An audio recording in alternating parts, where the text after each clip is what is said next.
Welcome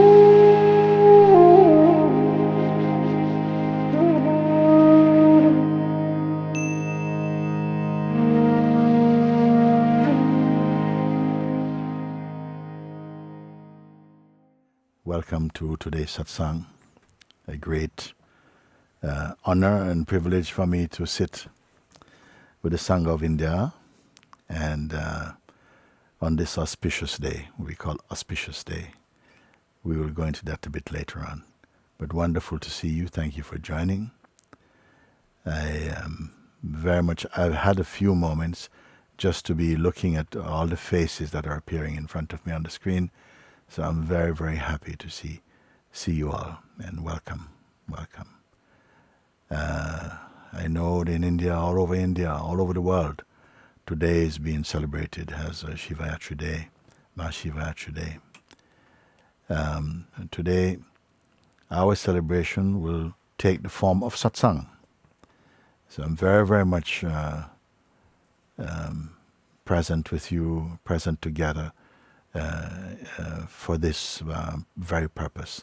So big welcome to everyone in love and in the singular reality that we are as pure consciousness. And I look forward to our sharing today. I'm very happy to see you. As I said before, I've had the chance to, a few moments before we went on air, to just look over and to see you all. So you're very much registered already in my heart. So big welcome to everyone. And so much joy to see you. So much love. Thank you. So here we are. I don't think anybody wrote any letters. I don't see any on my table. So we will go. We are live in every sense.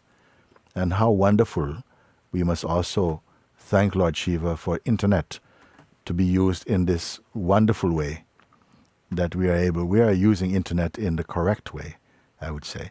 Of course, it's available to the whole of our Maya world, so to speak. Everyone can use it in accordance to their own tendencies. But here we are very happy for the facility of the internet to be able to see each other in real time, apart from the superficial time differences. I can see you face to face in the now. So very good. Thank you. And now, who is going to say something? Or we can sit also for a little bit. I'm very happy. I can just be drinking you in also. And that's also very good.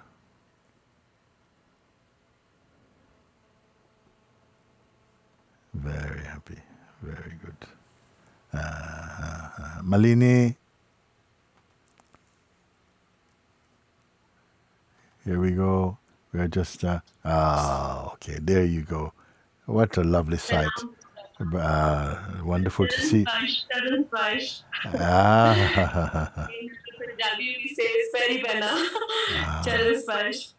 Need your blessings and grace. I always feel this every time. And the one thing I'm facing that unworthiness is coming back. Even though I'm feeling more stillness than before.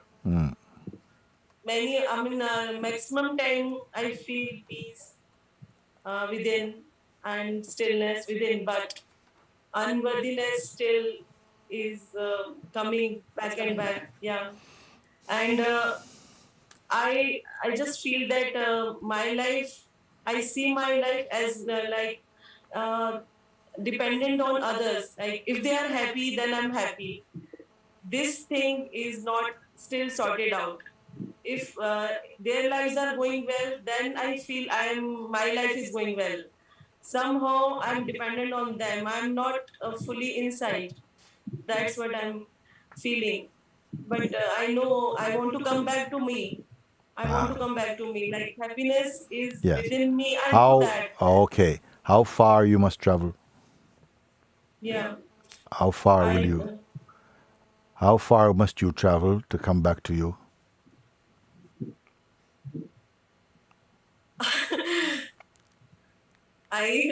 Yeah, I know that, but I want this to experience. I understand what I just listened. Yes, you spoke many things, that you are experiencing. You're feeling more peace, you're feeling more space, and so on. But these things, it's not merely feeling, and also to feel more grounded. We say that in the beginning, because the sense of I, it still carries the fragrance, or I say sometimes the odor of separation. And this I is strongly connected to mind. So therefore, the mind will not permit you to feel total independence from these, tendencies. It's almost we get hooked because the I, when we say I, we are not yet speaking I as the self as yet. It's like a cocktail, like a mixture between self and person. So there is this. For a very long time, many people who are, of course, consciousness, but they are unaware of it, so therefore they qualify to be called a person. So for a while, and we don't know how long, we have been living with the identity of only personhood. But for the Sangha now, having spent time together, looking together, going between the layer of the superficial sense of self, you're experiencing, not merely feeling, but you're experiencing the lifting away of the lesser sense of self, of the ego and all of its play. So you're coming more and more into the natural state, which is not a feeling that a person is having so much. When we say, I'm having this experience, somehow I have to point it out because we are still keeping the person who is having the experience.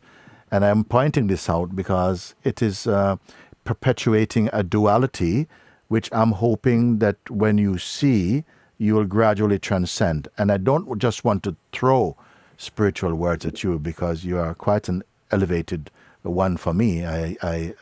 We have spoken together about this, but I want to cut this thing.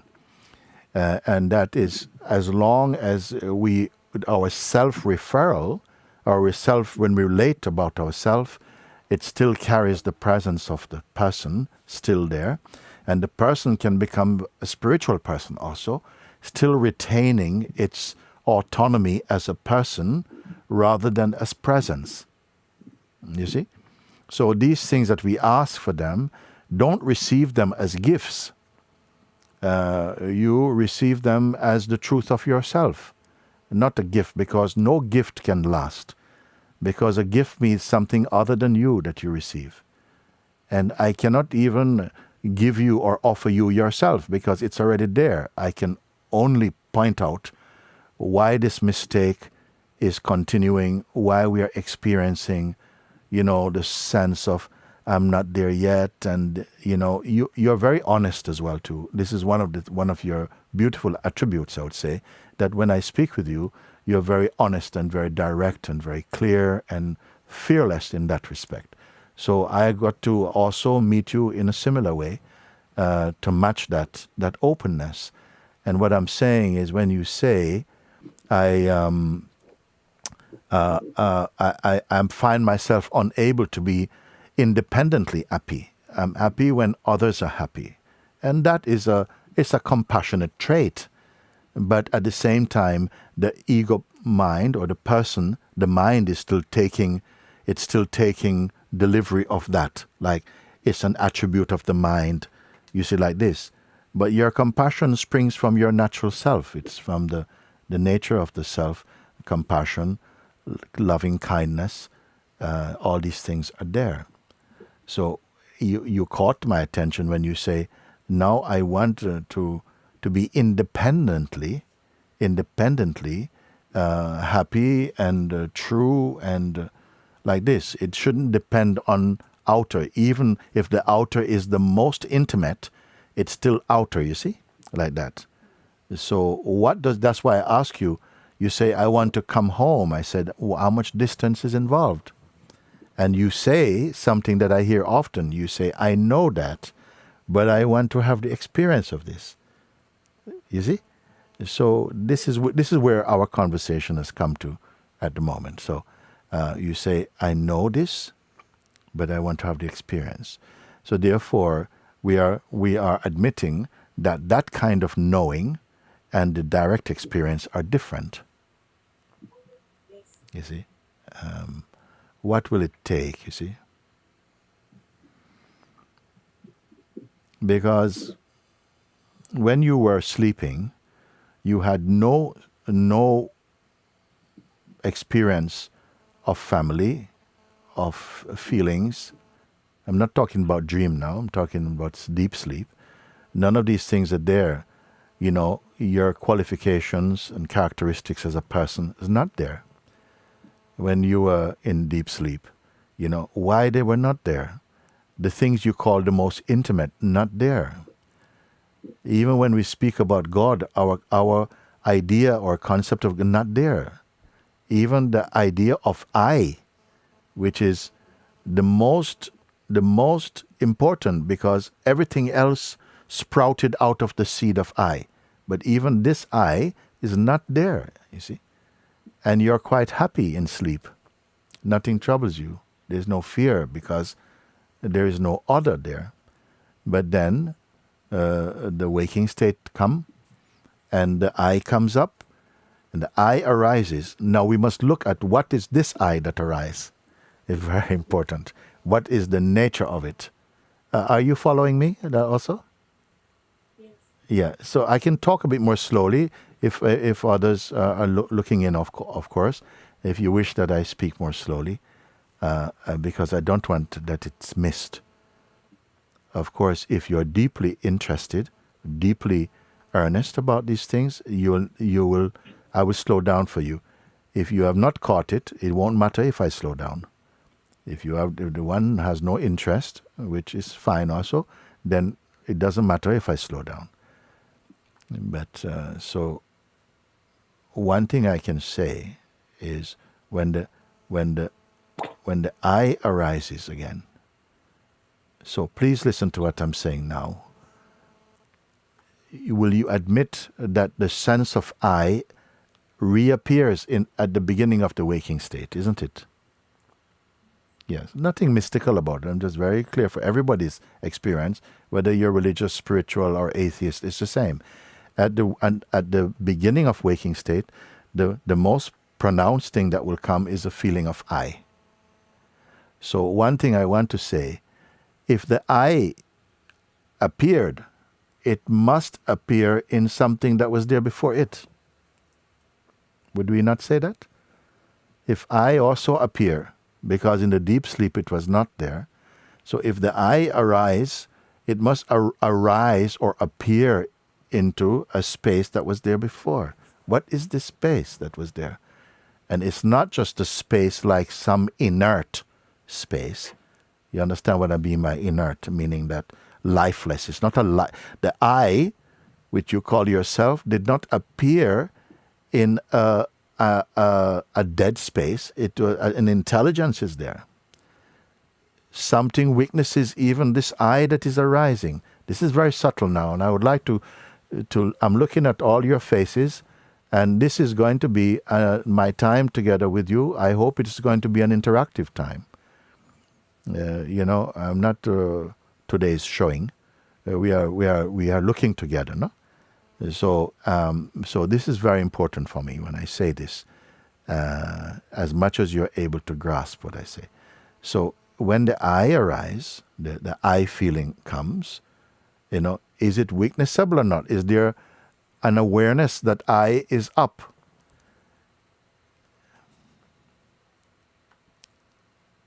It's very, very, I'll take my time. And that now you say, oh yes, now I'm awake, okay, now I need to make breakfast and do it. The I start to speak like that. But it arises in a field of awareness that perceives this I feeling arising. This is very, very subtle, very acute though, and very important to the rest of the conversations I hope to have with you today. That weakness of the I is very natural. It's your most natural. You are that one also. And the I that arises Of course, it's the familiar sense of I, and the I, the operational I that we are so used to. And I'm not going to try and say, oh, that's bad, kill it and nothing. No, no, no. Just that you are first aware of the feeling of I. And we can go a bit further, that even the I that you can see as we begin to speak and think is the I that has a particular identity, particular tendencies and characteristics. So that means it is a kind of political, it's not, I was going to say political, not political, it could be, but it's a particular mode of conscious expression. It becomes very personal. I need to do this, and so, I need to get in touch with my uncle, and da-da-da-da. What we call the daily activities of life are unfolding. But there is, even in the heart of that, a knowingness, an awareness, but no one pays attention to it. We tend to include that into the I person. And so I don't know if I'm trying to find the easiest way, but somehow I find my mouth is speaking like that in this way right now. That when you speak of yourself, referring to yourself, it carries the fragrance of a kind of spiritual-minded person, of course. But you say, I want to be grounded in my original nature, you see? And the original nature is never apart from you. It is always here also. And you say, but how can I find it? And that the words that come like that shows that the weight and the strength of your identity rests with the person, who is the sense of the one who will do something, who will discover something, who will experience something.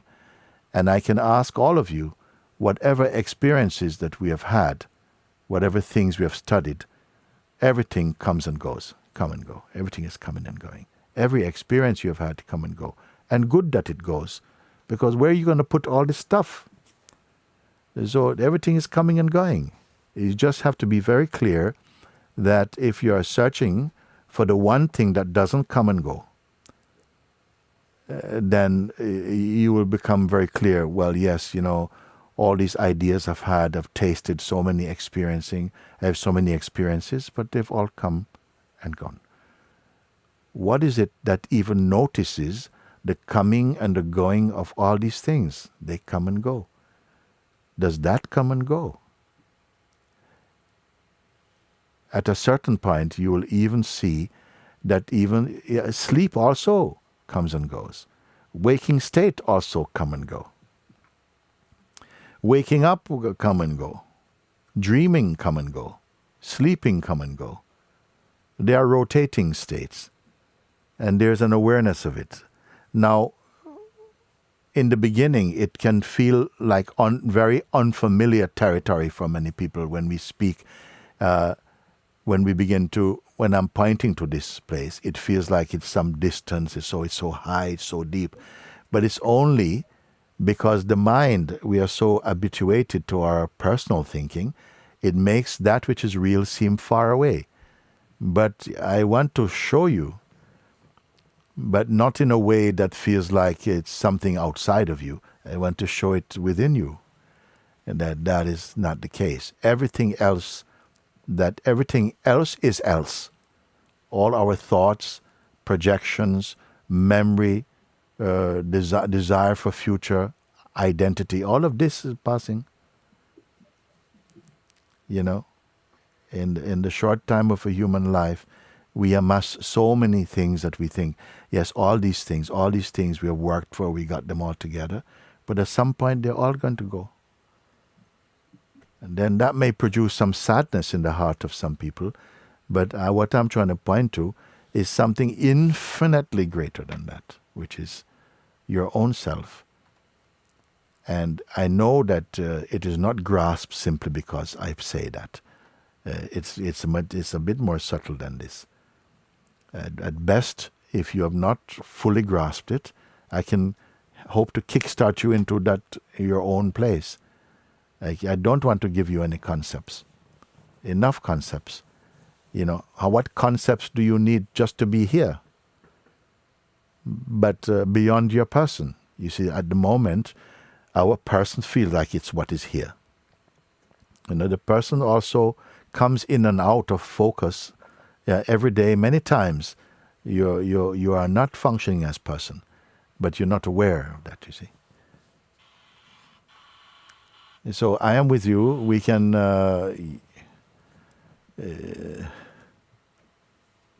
Baba, I want to ask you yes. that when I'm feeling sometimes bliss, sometimes peace, sometimes love, is that also a person, or that is a true nature?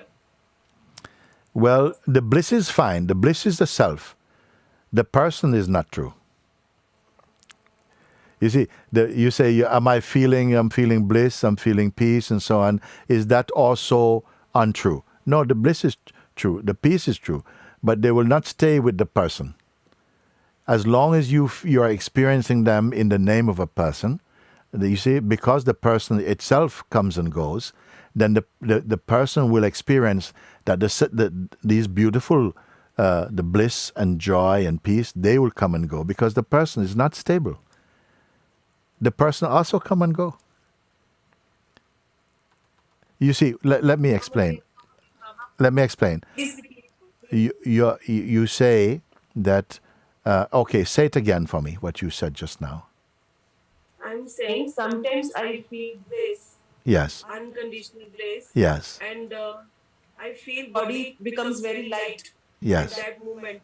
Yes. The vibrations is going up. Yes. Everything is like, body is like 100,000 bulbs are Yes. on, like Yes. in the body. Yes. I'm feeling bliss. Yes. Sometimes I'm feeling love. Yes. For even for animals, for everyone. Yes. Sometimes I feel peace. But it goes. Why Yes. it goes then? Okay, It is stop. there. Let me tell you now. Because actually, in your life, you have attained much purity. Purity means that you're very eligible for awakening, for enlightenment, isn't it? Because everyone has this potential, but not everyone is demonstrating this capacity. What's happening is that your personhood is dissolving more and more, and in the absence of the personhood, these states of bliss and joy and peace are more accessible because they're being experienced because of your true self.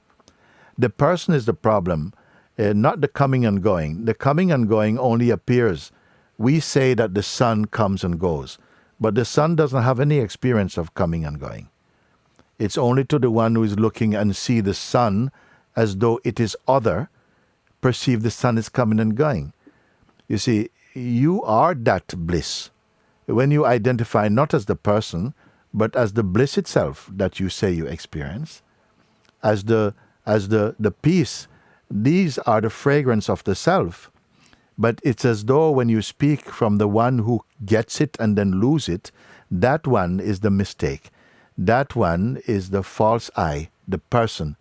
And that person is the only thing that you, as you see it, it will thin away. And then you will find that the bliss is always with you. The peace is always with you. Because that is your fundamental fragrance and nature. But when the person is there, any personal tendency, the person itself, because it is not stable and not reliable, then everything the person experiences is unreliable and unstable. You see this? I can say it again because it's worth saying. It's very deep actually. No, it's not that it's so deep. It's very simple. What's happened is that because the reflex is you're listening from the place of the sense of person with the identity of person, and somehow the personal mode of consciousness is a bit resistant to the deeper awareness, which is actually very simple, is what they are. That's what you are. You see, when I see you, even though you speak a little bit like the person, I see you only self. That's why the satsang is only, the self is conversing with the self and showing, as long as you keep holding this thing, the thing will feel like this. And, if I ask you to give up, give up this thing, you're quite willing. But I say, disregard your I, then everybody's confused. Because everyone is holding on to the I, which is personal. Then this personal I must become the presence I. All these things are without you. You don't have to reach to get anything at all. Everything is, we are only peeling away the onion skin of false ideas a little bit. And you will see for yourself. Baba, why the feeling of unworthiness comes back and back? Why? Yes, it has nothing to do with you. Unworthiness has got nothing to do with you. The mind can give you, after you get too receptive, once you have accepted the false identity, and we all do, we all carry the label of I am the body, I am this person, I am my conditioning. Once that is embraced, we didn't remember doing it very consciously, but somehow we come to believe it, then you can believe any other kind of thing. Somebody will say, yes, they will explain, where did this feeling of unworthiness come from? And some people try to trace it and say, yes, it started with my this and that. And that may be the case. But I am saying all these things are false. All these things are false. I don't want to go down this road to give, an analysis of what is false. It's only because you believe them, then they become functional in your life. And whether you believe, one person believes, I am unworthy, another one believes that, I am very, very educated, I'm very special, I'm very ripe, another one believes this, another one believes that. Everybody is believing something which is untrue. And that untruth is already a heavy tax to carry inside the system, because the person is a very dense form of consciousness, and stubborn, no? So it takes a lot of, I just say it takes more understanding, which is why we are here today. These things, don't believe, I have this unworthy feeling. It's coming from the wrong place. It's Maya. It's a Maya identity. It's not you. You are the self. You are by nature pure and happy naturally. Even happiness you don't have to seek. If you can transcend the I person, happiness is naturally here. Peace is naturally here. And these kind of feelings such as unworthiness, they will not be there. They're not even here now. It's only because of the, what I would call the tendencies that we have developed mentally. They're all from the mind, all the mind. Baba, I want to ask one more thing. Okay. In India, we all believe about planetary positions, 9 planets. Yes. In India, we believe in planets. Yes. Planetary positions affects our life. Yes. So, before you believed in planets, you believed in your I concept. You see, first you are the consciousness. First the sense I arise. Just imagine for a moment, if the sense I arise, if it doesn't touch anything else that arise, you are with me. You understand perfectly. It starts to collect so many ideas. And yes, we can say from the perspective of astronomy, astrology, certain spiritual, you see, the self is manifesting all this knowledge. But do you need them? You will need them more and more. The more that you are identified as a person, then these things become more relevant for the person. I want to take you all beyond this thing, because the person, whatever the person achieves in this life, it will be lost. I want to show you that which will never be lost, in which you are naturally happy, naturally yourself. Your father-in-law, your Papaji, is teaching this. Well, he taught also myself also. thank you. You see, so now You escaped him. You must not escape me. No, And this is not why, at all. yes. So Don't even think about it. yes, yes. I'm not thinking about it. This is why I called you also to say, for you, it will not be so difficult. It's not difficult. Not on heritage only, but just because I sense within you the capacity and I would say the qualification for all the highest thing that you can speak about, which is the self and the realization of the self. It will not be so difficult. You will conquer it. It's a question of time, and I don't want to give time too much advantage. So I have to come, make my way. Well, earlier than that, earlier than coming, and earlier than going. If you don't come and you don't go, okay, this is not a riddle. If you don't come and you don't go, what are you? Even now. You just this is for everybody. If you don't have to go somewhere and you don't have to arrive here, it means you're already here. Is this going too fast for you all, you guys? If you don't have to go somewhere and you don't have to arrive here, then where am I to find this thing? You see, the mind is fighting this. Mind saying, no, this doesn't make sense because I feel separate, and you believe more in your separation. You don't even have to believe in your unity. But because you believe separation, now you have to first believe in unity, that it's possible. And these things, what I'm pointing to, is the most natural. I'm not going to ask you to create anything at all, because all creation is a liquid process. It's always changing. What is it that's uncreated? And you have to be up for it, you see. Don't not just mentally, because if it's mentally, we're going to talk for hours and hours. But you have to be here to grasp without imagination also. Imagination not required. So right now, as your eyes are here closed with me, and I see that you're present now, don't pick up any thought at all for a moment. Don't touch any thought for a moment. Let everything, even the sense of I, don't hold anything. Just as though like you are here, but you're not a container. So whatever arises just blows through you. Nothing's stopping. Everything is gone. Everything can just move.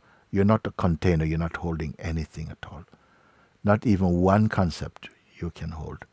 Everything is just floating through. So if you are not a shape, then what is your size? You're not a shape. You're not the form. Because all forms are in time and are subject to change. Something witnesses time and change. Okay? Don't look to find that thing has no shape. That's why I say remain shapeless. And something in you knows my words. Stay shapeless. I don't say become. I say stay shapeless. Okay? Okay? What do you need? Don't touch mind. You see, the shape is not the problem, but the identity with the shape is causing trouble. So don't identify with anything at all. Stay shapeless. And now, don't imagine, just look. Imagination is already late. Don't create anything at all. Don't imagine, don't create, don't wait, don't identify. Don't take any shape. You're here, isn't it? You're here. But as what are you here?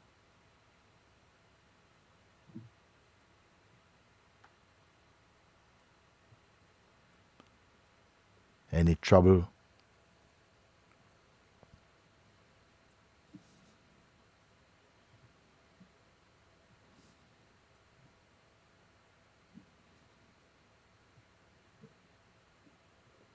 No movement, don't touch any movement. Let everything be there, but don't combine anything with yourself.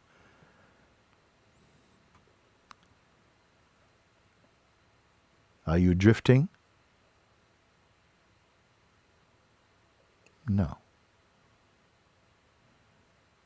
To drift, you have to have a shape.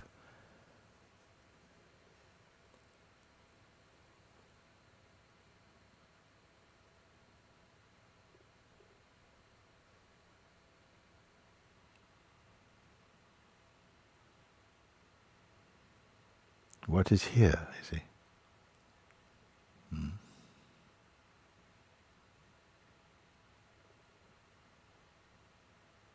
What object do you want? Nothing. Everything is passes. Everything passing. Okay. Yes, yes, yes, yes.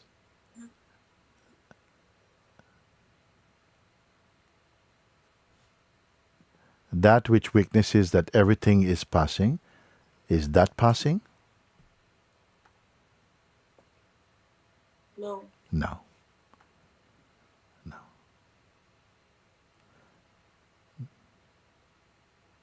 Does it need anything at all?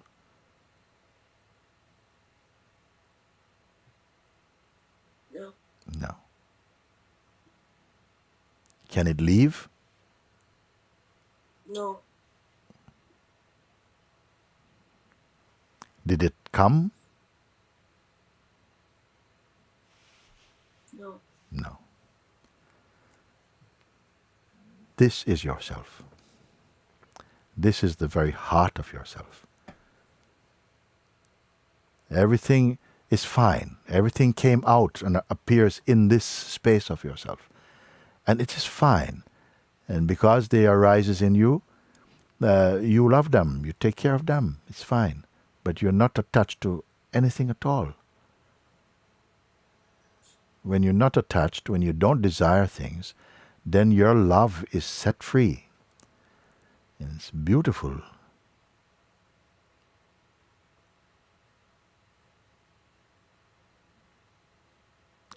Is there time there? What time is it there in this place? No time. No time. Okay.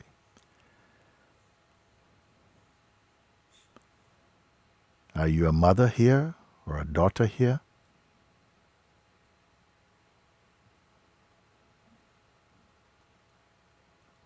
No. No. All these are roles that happen and they're fine. Everything is fine. In fact, when you are not none of these things, the roles you play are beautiful. They're happy. The love is beautiful because it doesn't want anything personal. It's giving everything.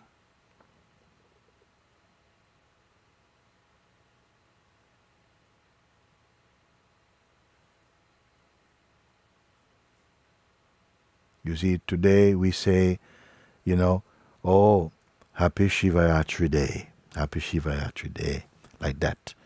But Shiva is not, oh Shiva, I prostrate today, I give my life to you, words only. He is not wanting that. When you see that all is Shiva only, who am I to give Shiva anything? Shiva is pure consciousness. So Shiva is all, nothing is separate from Shiva, including even the sense of the one praising Shiva, is caused by Shiva. Where will you place your identity, you see? And this is why it was very important for me to ask you, will this go away? What you are aware of now, not what you are imagining, not what you are creating, but what is, can it go away?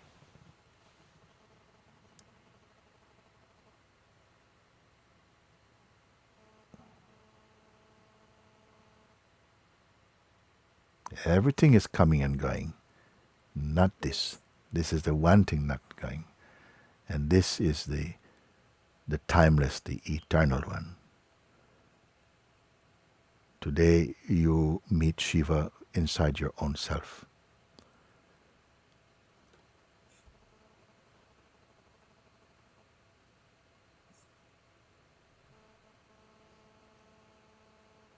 And I ask you, don't imagine, because imagination will fail you. Don't create, because creation is in time and it will go. But this is uncreated, you see. And so it's always here. Even when the body goes, this is always here.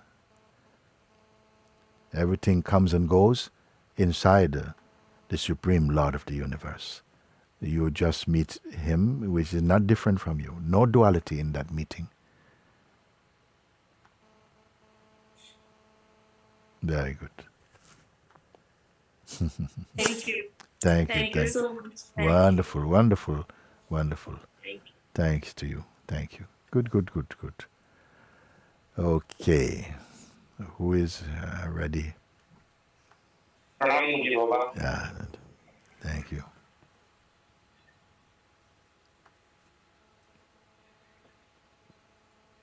Mooji Baba, I am here to report. I have been in your grace for the last 1.5 years, around that time. And over these 1.5 years, I have moved from being a seeker to gradually settling into the beingness of myself. I have been kind of put into this fire all of a sudden. I was not a seeker prior to that. And having put into this fire, all around me, I was in an environment which required a lot of my time and things like that. For a while, I felt that I must move away from all this, because with this I cannot, in a way, progress on what I am seeking, or what the truth that I am seeking myself. I hear you. Yes. Yeah. And then I realized that this canvas can change, but it is not going to change anything, because this canvas is the very one that I need to transcend. And unless I can do that, it doesn't matter whether I am here or in any other part of the world. And therefore I continued and watched whatever was appearing here. And in that appearance, I tried to expose what was being seen, trying to seek the very one to whom all these appearances are appearing. Yes. And each time I would come to the nothingness where there is nothing there. I mean, once that is exposed, then in a while, whatever anxiety or whatever appears in it, and the kind of torch that was held in my hand was leading me to back there, and I worked around that. And I continue to do so. Now, of course, for a while I meditated for a long time, the kind of regimental meditation, but now meditating or no meditating also, in a way, does not appear to be a requirement in any way, that this must be done or this must not be done. Yes. And yet in the times that we are in, a lot has been tested. And each time these tests are appearing in front of me, I take these tests as the one that needs to be transcended, because if it is giving me some kind of a sense of a doership while it is happening, then there is still work to be done. Okay. And that is my earnest prayer today. Okay. That whatever needs to appear must finish off. Thank you. And I must establish myself in the truth of myself. Yes. Wonderful. Wonderful.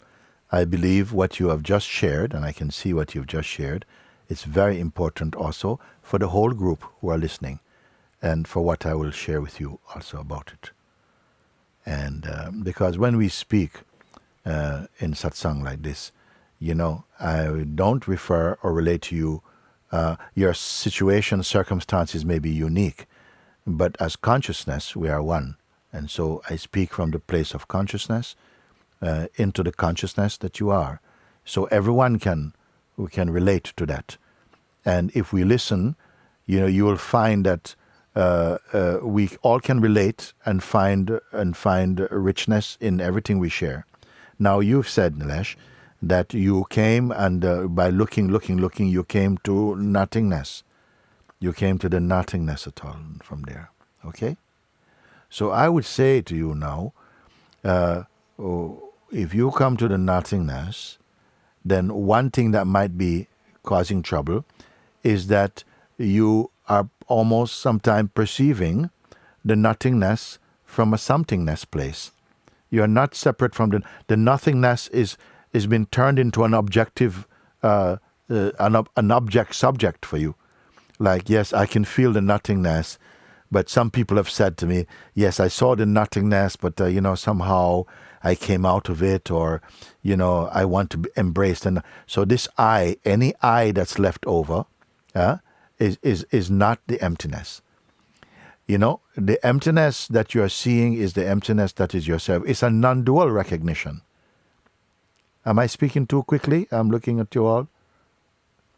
It is a non-dual. It's not like, yes, because we are so used to the traditional way of seeing.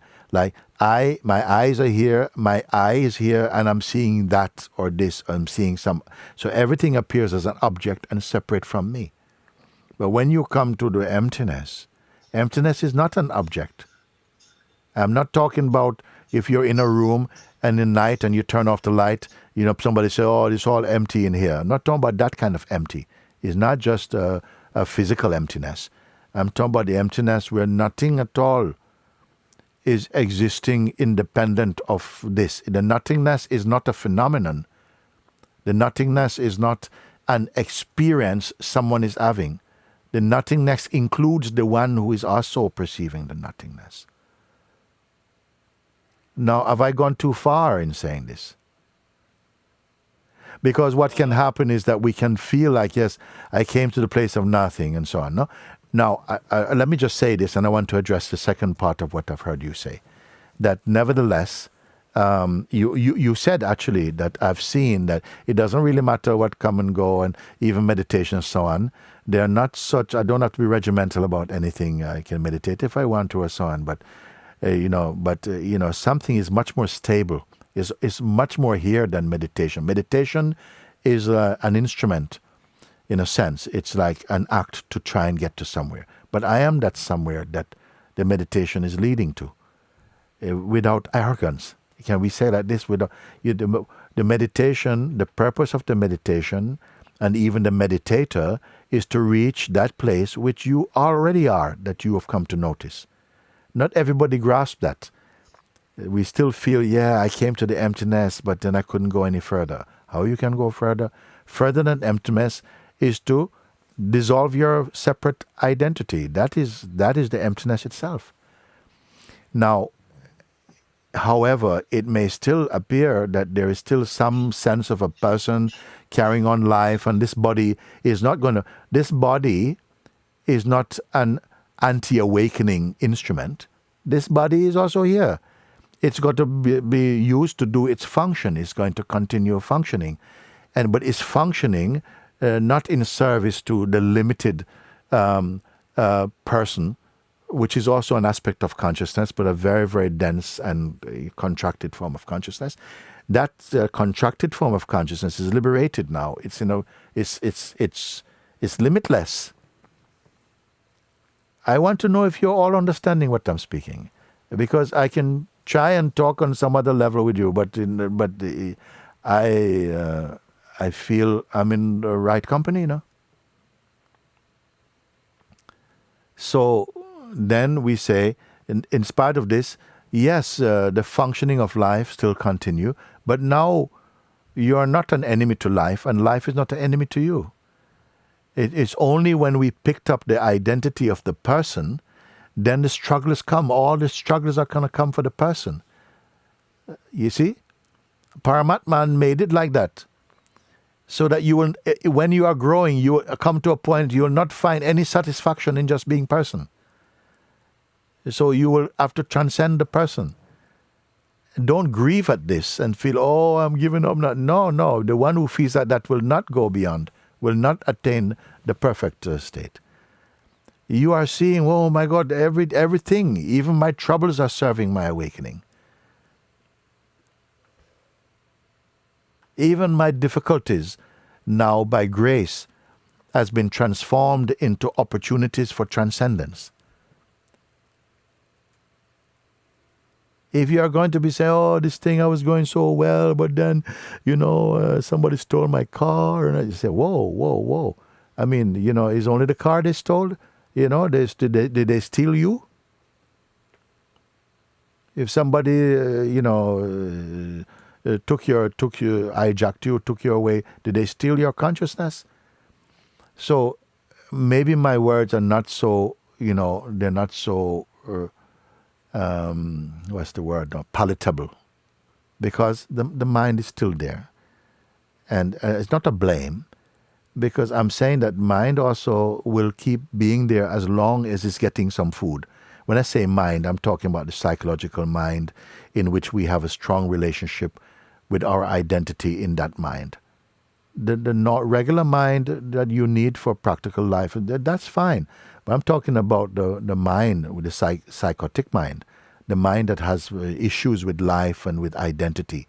This kind of mind grows with and resists the full darshan of seeing. And you are aware of it also. But something goes back there because you still have the feeling, yes, in that mind state, in the personal state, we have a lot of aspiration, we have a lot of desires that you want to fulfill. And I'm only just looking and say, but you're already living in answered prayers. That one time was like, oh, if only. You're living in your if onlys now. And they're not enough. Which desire is going to be enough? So this is why the scriptures have told you, watch out for this desire. Let natural desires happen and be fulfilled, but don't run after desire. And you will only keep running after fulfilling desires because the one thing to be recognized is in the heart of your being itself. And this is what this satsang, this very moment, is being presented in the name of that Shiva being which sits in the heart of all beings. That is what we are, and it is what humanity largely, we have overlooked it. I don't put any blame, it's just this is the Maya show. But some are coming out of it, no? You see, if the fisherman goes out in a big boat and he throws his net and he catches hundreds of thousands of fishes, okay, and they're pulling them in. This is going to be ending up on somebody's table, in somebody's restaurant, all is coming. But some fishes near to the net, they come out, they go back into the ocean and fly away, they get away. You see? So most of humanity is caught in the net of Maya. But some are designed to escape from this net. They are the ones who come to Satsang.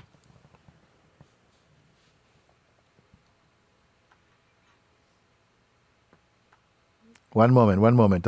I got to get the voice is coming. You have to unmute yourself. Yes, I did. Okay. So, Mooji, the play that carries on with the conditioning that has been in the past, and that also I can see that it is becoming thinner and not so prominent in its appearances.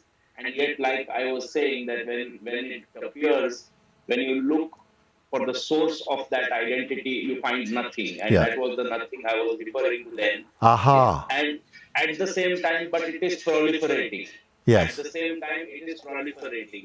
When situations appear, some of them you are identified with, given the nature that we have had in the past.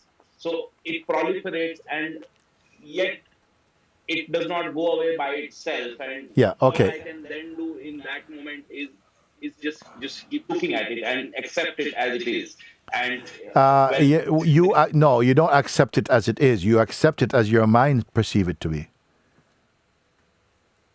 Can I go on a bit on this?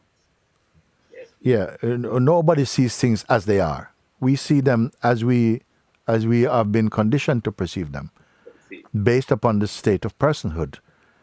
So this is the thing. Everything is hinging on the person.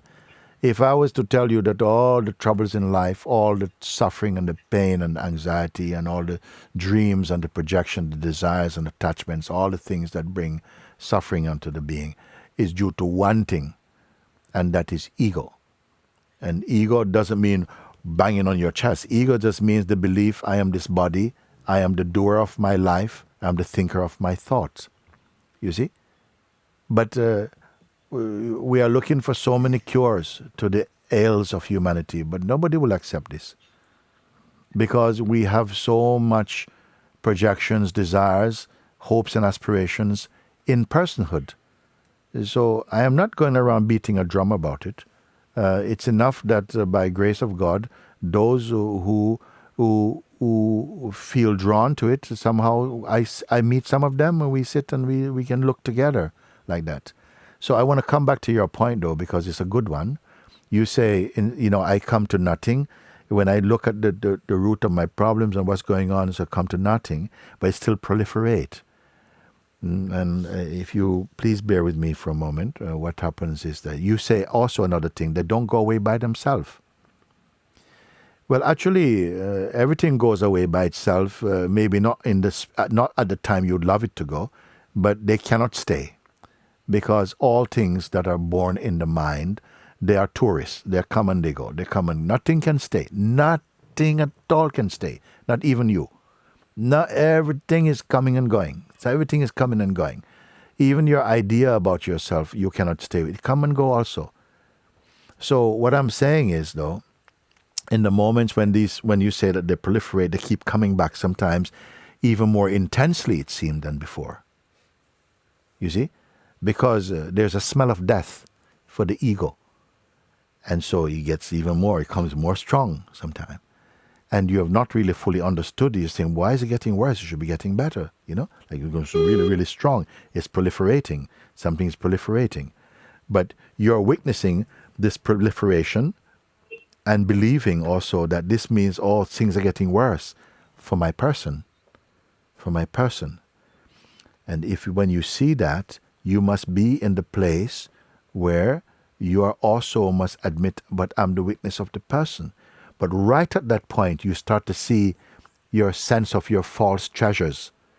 You see, the false gold is this person that you're trying to, in one way, trying to make the person better, get the person's situation or circumstances better. But everything is only for a while. But when I point you to the awareness itself, you see, even in those turbulent moments, in those tsunami moments, I would say, yes, so your attention is very strongly pulled to get hands-on with the situation, isn't it? Yes, it's like a reflex to try and make things right there. And what I'm saying here... No, it is not that I am pulled into doing it. It is seen that these appearances are there or they are perceived in the way they are perceived by me. And they go by itself. I mean, I'm not suggesting that I put them away or they go by itself. Yes. But keep coming back again and again. And I keep seeing it again and again till it thins out. And I guess that's the nature of how it is for me. I am very interested in what you're saying right now because, I feel that it is such a broad thing. And broad in the sense that everybody have a taste of this. You say now that you're not saying that they pull you into them, but they proliferate. Why should they proliferate? They can only proliferate on your attention. I see it that way, that they proliferate because the identity itself is hatching on to that mind and it just wouldn't leave it. Yes. And This if I it see. doesn't leave it, it cannot go. Yes. And that is why it proliferates. I see that too. Okay. But then there is nothing I can do about it.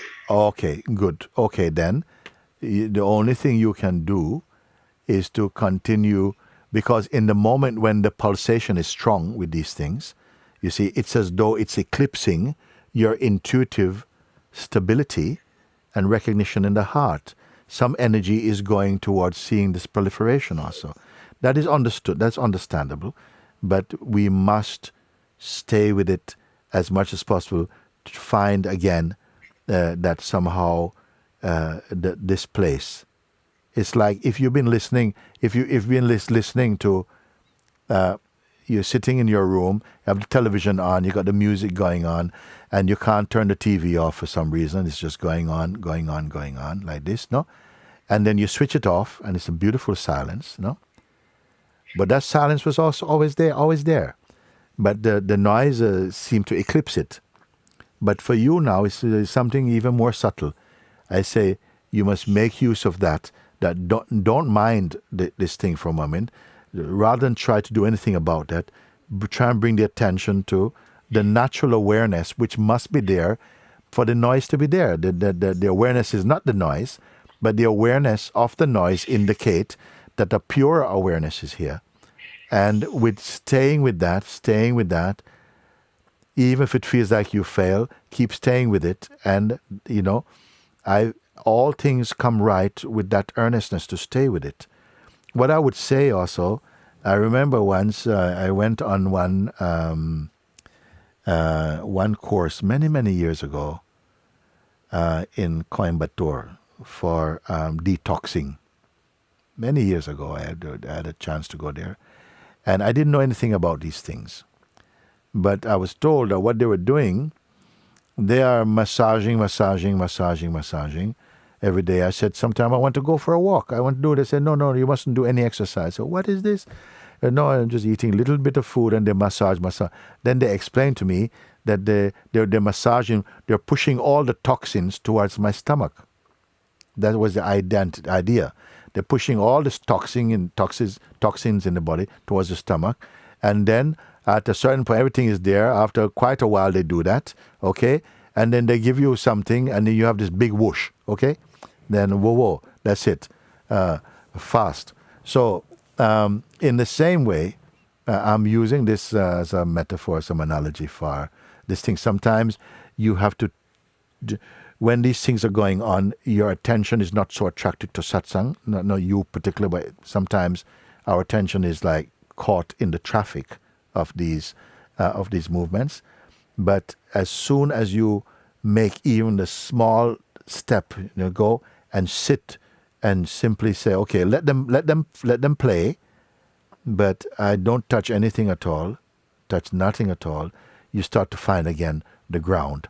You stay just in that ground, and somehow it's like something is marinating in that inwardness, like this. And gradually these things are just, they're drifting because they cannot stay with you. For something to keep appearing, it must be appearing in front of something, an interested party. And by interest, I don't mean positive interest, it can be negative interest also. So, when I say something is coming, you don't want it, it's still an attraction for it. You want it, it's an attraction for it. You don't want it, it's an attraction for it. But when you are not at all interested in that, when you only shift your attention to the deeper awareness, then these things don't matter. And one of the ways in which we experience that things fall away is when their significance has dropped away for you. Can I say like this? Sometimes we want to actually take something, throw it across out of the world, and we fight to do that. But I'm saying also, we are always fighting with something that has meaning for you. But what happens when something becomes insignificant for you? It amounts to the same thing. There's no attraction for it. It dies right there. So how this dropping away of the attraction towards these things happen? By as your attention is resting inside the self, then everything comes to naught. Like this.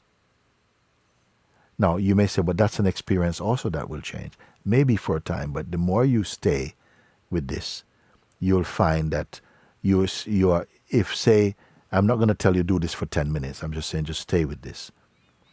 And you'll find that more and more the energy, the grace that arises from the self is permeating every aspect of your expression, is touched by that grace more and more.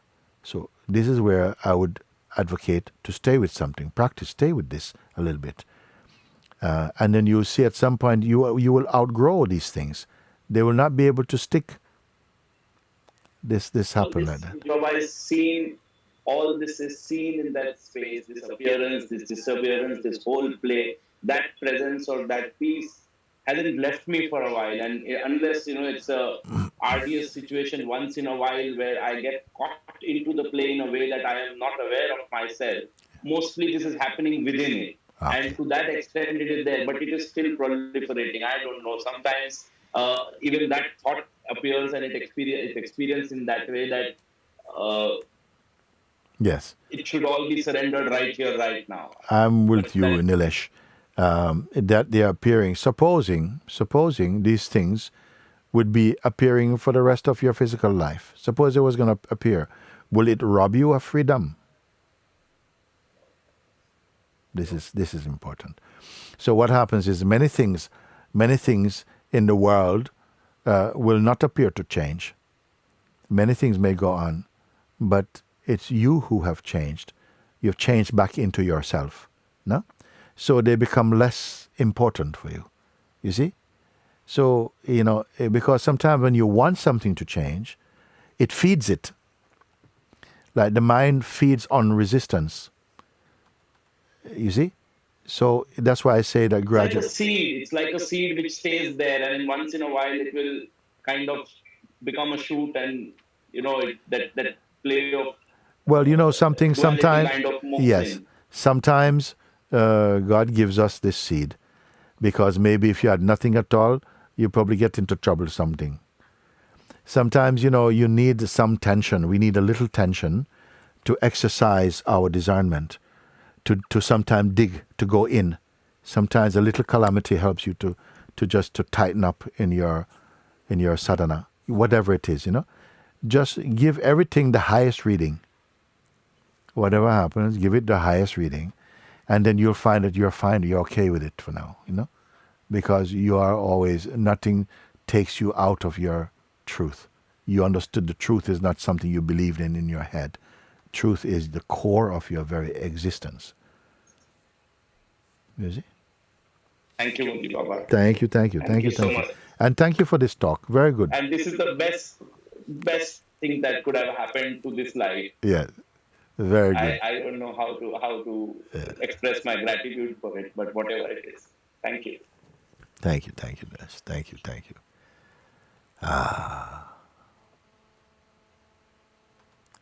Let's have a breather for a few moments.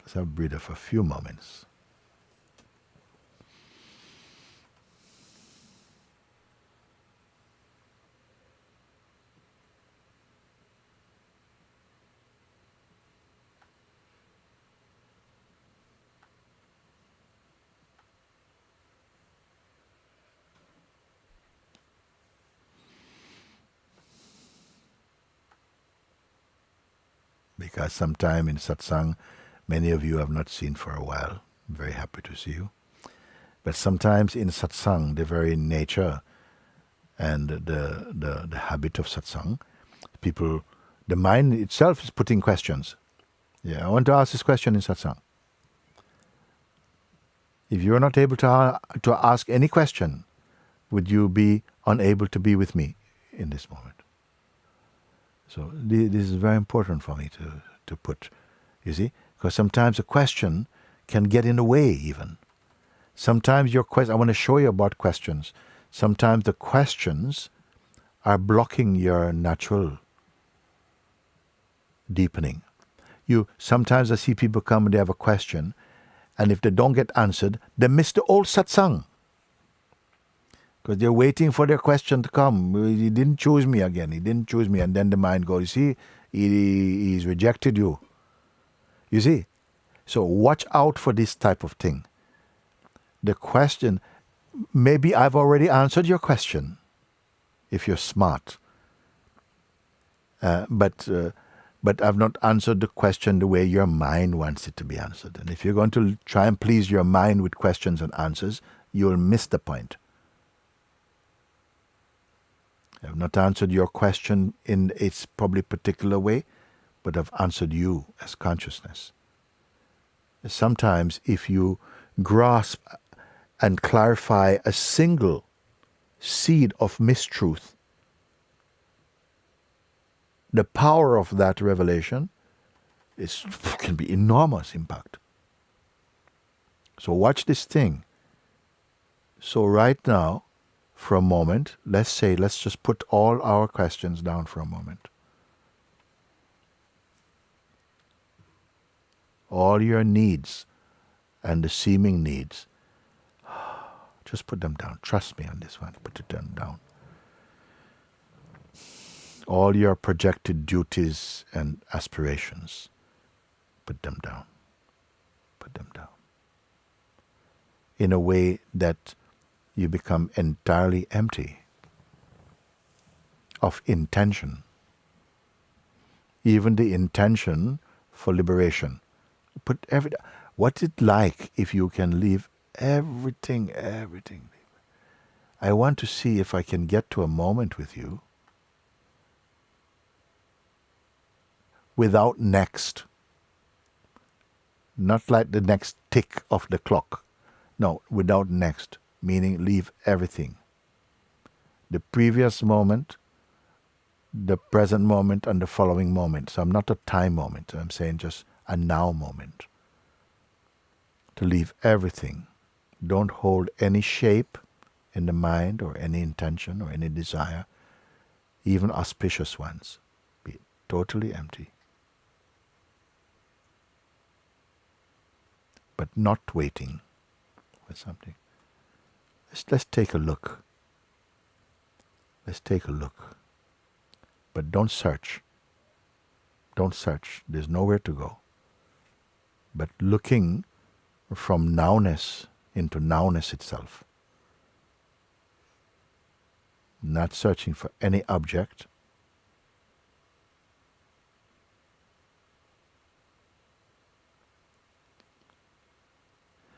So the beingness is not aimed outwardly. It is resting in its own self. No pictures, please. No waiting. No memories. Meaning, even though phenomenally they may appear, don't engage in anything at all. So you're totally empty.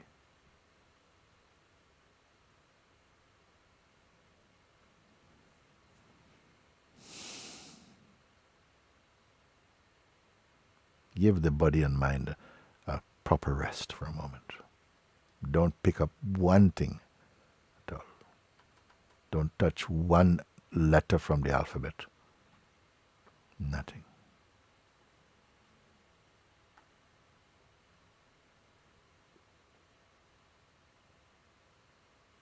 Beyond even trying now. So don't even identifying, well, I have got to do. Don't even touch this one. That is emptiness itself.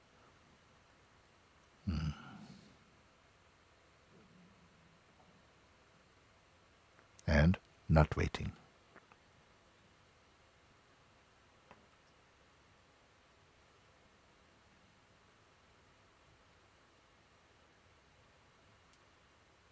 I want you to be aware of what is really here by itself, which requires no effort at all. It has no shape.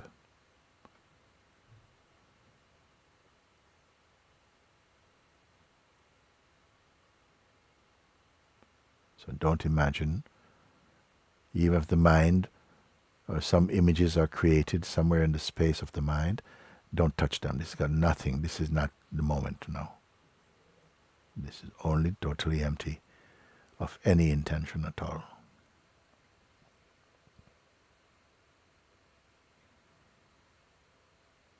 So you're not taking any impression from any of the senses at all. Even if they happen, it's okay. So your attention is only in this space.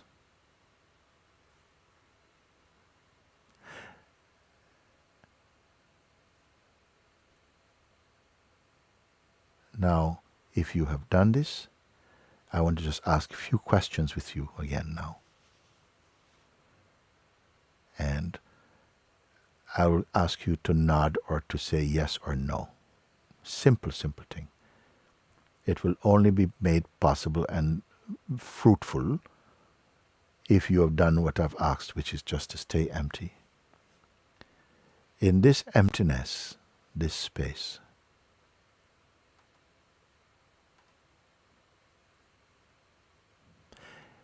is it a mood or a feeling here? Would you say that what is really here, is it a mood or a feeling? You can shake your head no, or yes, you can say. Okay. And is there any shape you can say, okay, now I'm seeing this shape. I'm discovering some particular shape. Is there any shape here at all? Any object at all? No. Stay as you are. Stay just here. Without constructing or imagining anything at all. That which is, whatever, let's just call it, I call it the isness, as you know, that's that space. Does it have any limit, any boundary beyond which it does not exist? Look. You're not looking with your physical eyes, not just looking with your mind. Mind also can be seen.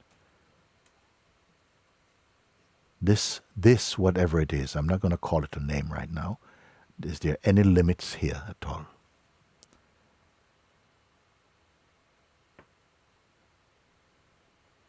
So I just want to see some response from you that you have really understood what I'm saying. Okay. So, this that is, can it say become sick physically or mentally? Can it become depressed in some way? Whatever is here, whatever it is. No, it cannot. It cannot become sick.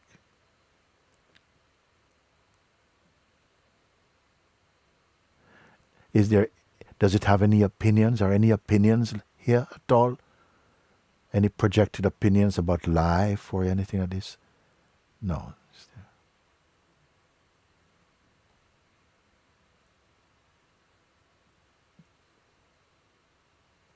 Is it just like a blank? Is it a blank or something more subtle than that? It's a blank? No, it's not a blank.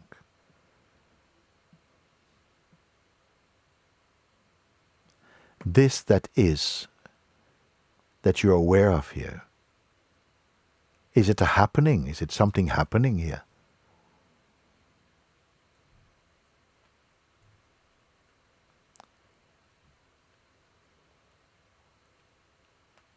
Does it have did it come from somewhere?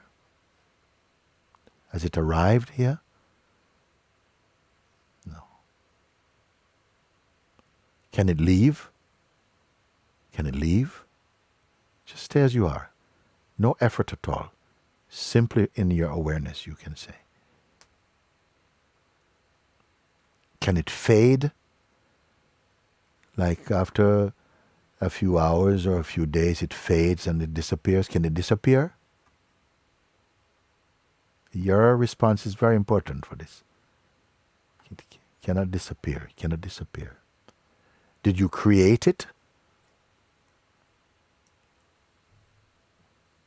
No, you did not create.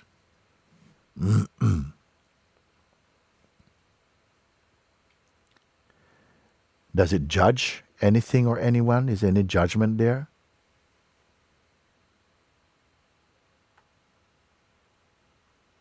Is there any fear here?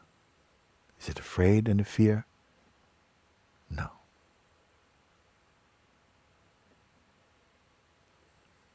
May I ask you, I think I asked you in one question before, but did it start or was it born, what you are perceiving, aware of? No. So, of course, my next question is, can it die or end? No, it cannot. Now, may I ask you, is it something that you must keep? Can anybody keep it? Or lose it? No.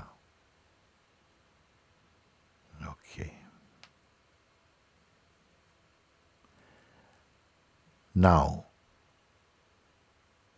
how far away is it from you? Is it separate from it? Can you reach and touch it? Are you different from it?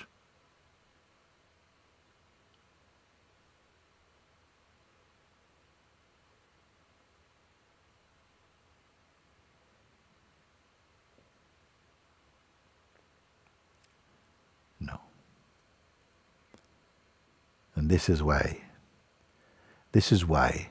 I asked you to leave everything, your usual habits of mind, your usual concepts, to leave them all aside, leave aside.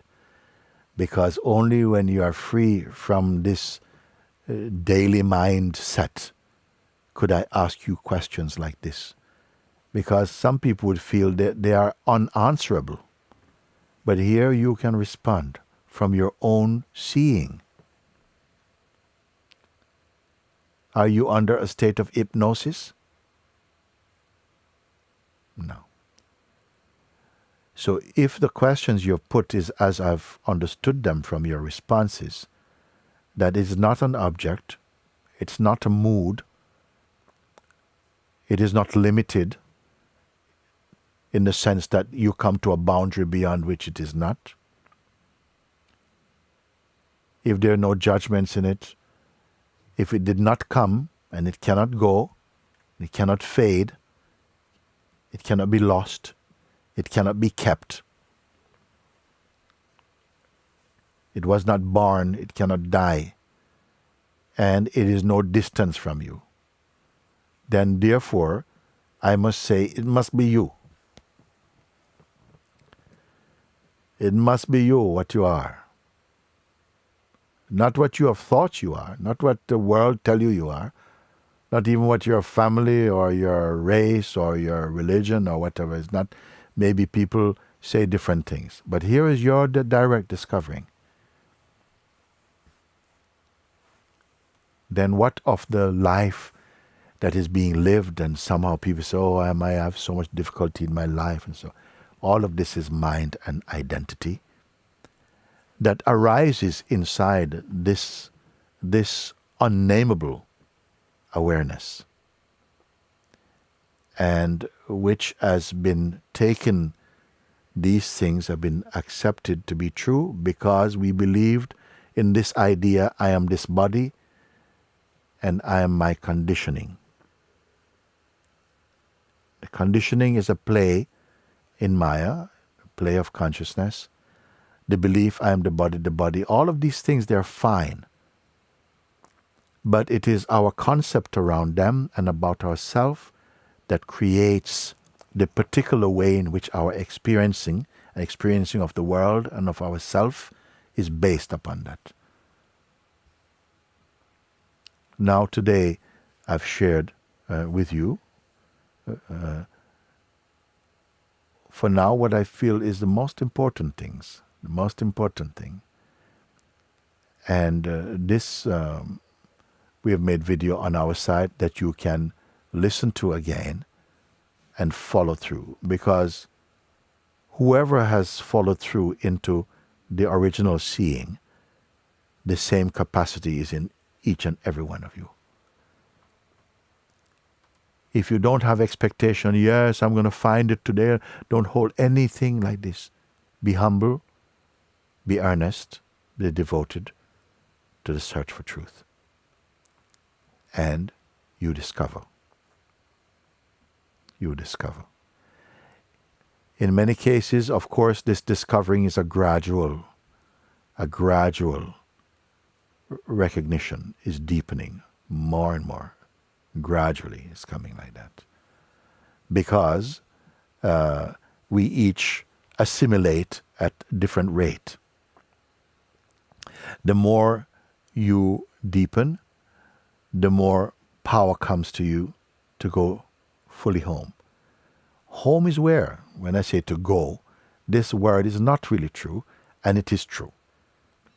It's not really true because the home you are going to go to is just yourself, it's right here. But it's not a physical distance, it is a distance of subtle understanding and gross misunderstandings. These are being transcended. By the grace of God, grace of the self, it is happening like that. So I'm very happy to have this chance to sit with you today. And please ponder a little bit. Just as we appointed now, this space, this is the ground of your self. Everything else is a traffic, a tourist coming and going in terms of thoughts and feelings, intention, dreams, habits. All of these can play. But you will understand how they appear and that they are only strong because of the significance and the attention given to them. As you pay more attention to this place that you have just discovered, you will see that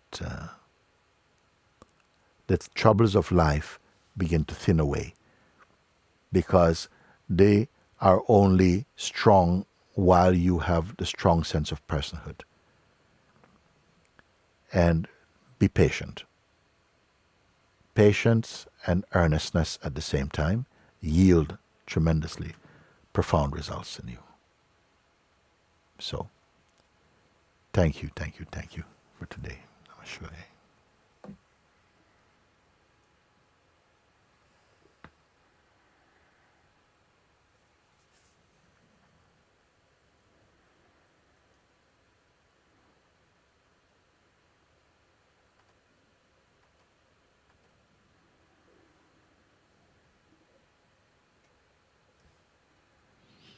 My prayer and blessing is that each and every one of you who have this urge present in you,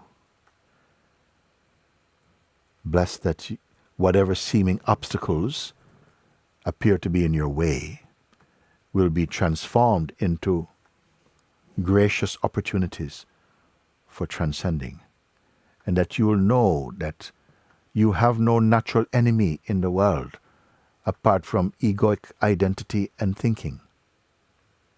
And you will continue to mature as you marinate your attention in the things that you see to be true.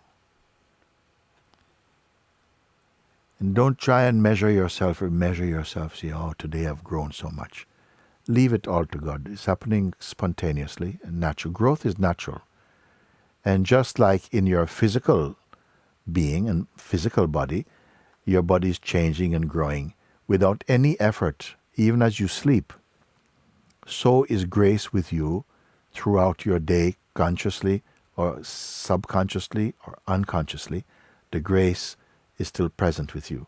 And if your attitude is for awakening to the true, for sure, it will stimulate your absorbing capacity, your assimilating capacity will be touched, darshaned by grace for that. So be it.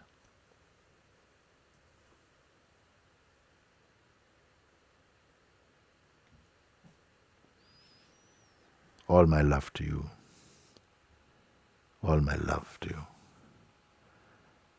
And all my heart's wishes for you, best wishes for you. And if I may now just have the privilege of sitting with you for a few moments as we come to the end of today's satsang. And know that around about now I would still have been in India, as we are accustomed to being, and have done so for so many years. But you see, things can play, the play of Maya, play of time and change. But by grace you are here, healthy, and still in your satsang. You will use even these situations of the pandemic. All of these are signs for the true seekers of truth to deepen in their spiritual absorption to come into clearer and clearer recognition of that which is timelessly present within you as your core self and being. So, bless you, thank you.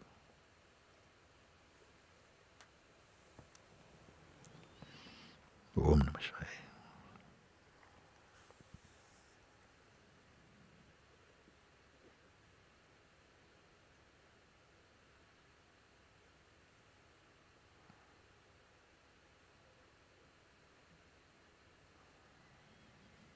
Om Namah Shivaya.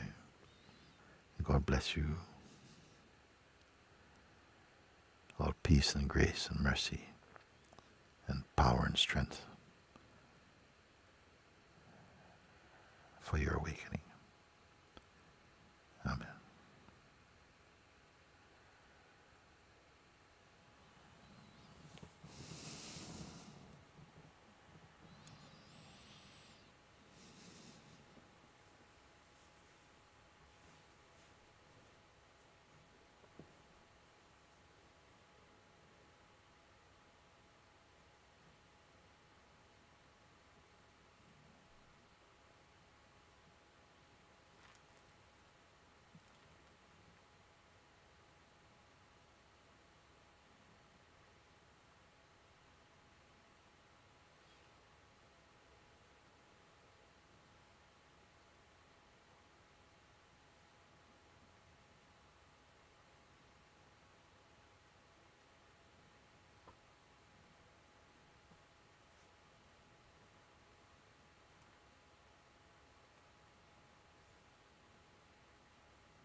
I also feel just a few words to tell you that I want you to encourage you to see all your challenges, struggles, regard them as God-sent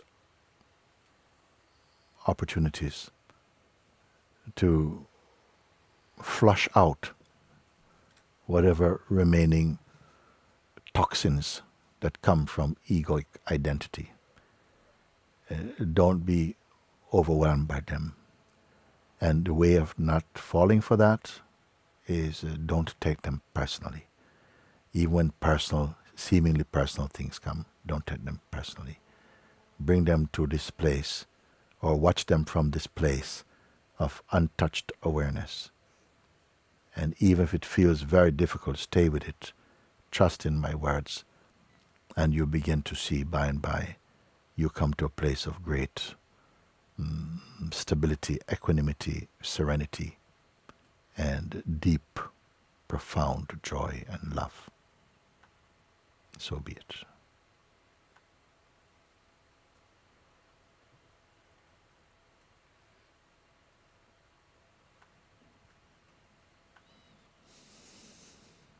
And just accept, this is my time. This is my time. Yes, I'm fully under grace. I'm fully chosen for this moment. No part of my life is an accident. Everything is to bring me to this moment, to be released from Maya itself, from the grip of Maya. Then, as you become free, Maya become your friend.